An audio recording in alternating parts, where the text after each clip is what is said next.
नमस्कार दोस्तों, आप सभी का दिल से स्वागत है सनातन तीर्थ यात्रा में। ये सिर्फ एक YouTube चैनल नहीं बल्कि एक यात्रा है हमारी सनातन परंपराओं, तीर्थ स्थलों और उन गूढ़ रहस्यों की ओर जिन्हें समझना आज के समय में और भी ज़रूरी हो गया है। आज का विषय बेहद खास है। जब एक और चार्ल्स डार्विन का विकासवाद दुनिया को सोचने पर मजबूर करता है, तो वहीं दूसरी ओर हमारे भगवान विष्णु के दशावतार उस सोच को और गहराई देते हैं। क्या है इन दोनों में संबंध? क्या विज्ञान और धर्म सच में एक दूसरे से टकराते हैं या एक दूसरे की पुष्टि करते हैं? चलिए आज इस रहस्य से पर्दा उठाते हैं। वीडियो को अंत तक जरूर देखें और अगर मन को छू जाए तो चैनल को सब्सक्राइब जरूर करें। जय श्री हरि। डार्विन ने यह बताया कि जीवन सरल से जटिल रूपों में विकसित हुआ और यह सब प्राकृतिक चयन, नेचुरल सिलेक्शन के जरिए हुआ। मतलब प्रकृति ने केवल उन्हीं जीवों को आगे बढ़ने दिया जो अपने वातावरण के अनुकूल हो सके। अब दूसरी तरफ हमारे हिंदू धर्म में भगवान विष्णु के दशावतार हैं। ये अवतार सिर्फ पृथ्वी की रक्षा करने के लिए नहीं बल्कि जीवन के क्रमिक विकास को भी दर्शाते हैं। तो अब हम इन दोनों को चरण दर चरण समझेंगे। मत्स्य अवतार भगवान विष्णु का पहला अवतार है जो मछली के रूप में आया। डार्विन का विकासवाद भी यही कहता है कि जीवन की शुरुआत पानी में हुई थी। सबसे पहले जीवाणु और फिर छोटे छोटे जलीय जीव बने। मत्स्य अवतार इसी बात का प्रतीक है कि जीवन का आरंभ जल से हुआ। कूर्म अवतार यानी कछुए का रूप। डार्विन के अनुसार उभयचर यानी एम्फिबियंस वो जीव थे जिन्होंने पानी से निकलकर जमीन पर आना शुरू किया। कछुआ जो पानी और जमीन दोनों पर रह सकता है, इसी बदलाव का प्रतीक है। यह वह समय था जब जीवन ने पहली बार पानी से बाहर कदम रखा और नई संभावनाओं को तलाशा। वराह अवतार यानी भगवान विष्णु का सुअर रूप। यह दर्शाता है कि अब जीवन पूरी तरह जमीन पर रहने वाला बन चुका था। डार्विन का कहना है कि इस चरण में स्थलीय जीवों यानी लैंड एनिमल्स का विकास हुआ। ये जीव भूमि पर भोजन, आवास और प्रजनन के लिए पूरी तरह सक्षम थे।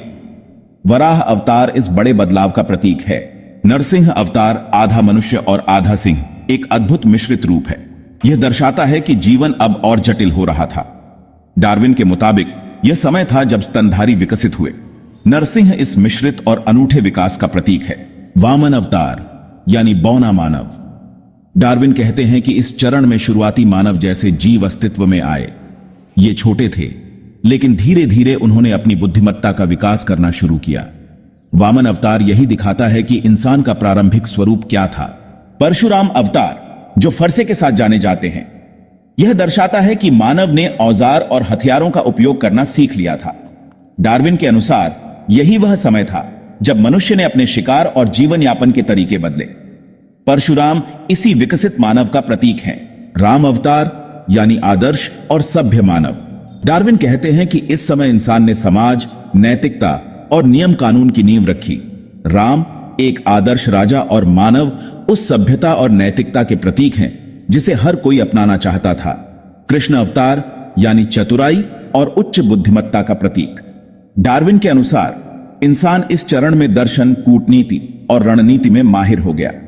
कृष्ण जिनकी गीता की शिक्षाएं आज भी प्रासंगिक हैं, इसी उन्नत मानव बुद्धि का प्रतिनिधित्व करते हैं।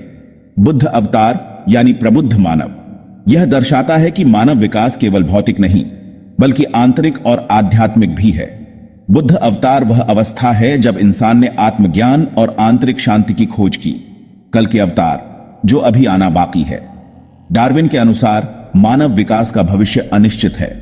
यह अवतार दर्शाता है कि जीवन में समय समय पर बड़े बदलाव होंगे जो मानवता को नई दिशा देंगे। तो दोस्तों, यह था डार्विन के विकासवाद और भगवान विष्णु के दशावतार का गजब का मेल। यह दिखाता है कि प्राचीन पौराणिक कथाएं और आधुनिक विज्ञान एक ही कहानी अलग अलग तरीके से बताते हैं। दोनों हमें यह सिखाते हैं कि जीवन सरल से जटिल होता है और हर चरण विकास का प्रतीक है। क्या यह मात्र संयोग है या फिर हमारे पूर्वजों की गहरी सोच? अगर वीडियो पसंद आया हो तो लाइक करें, शेयर करें और चैनल को सब्सक्राइब करना न भूलें।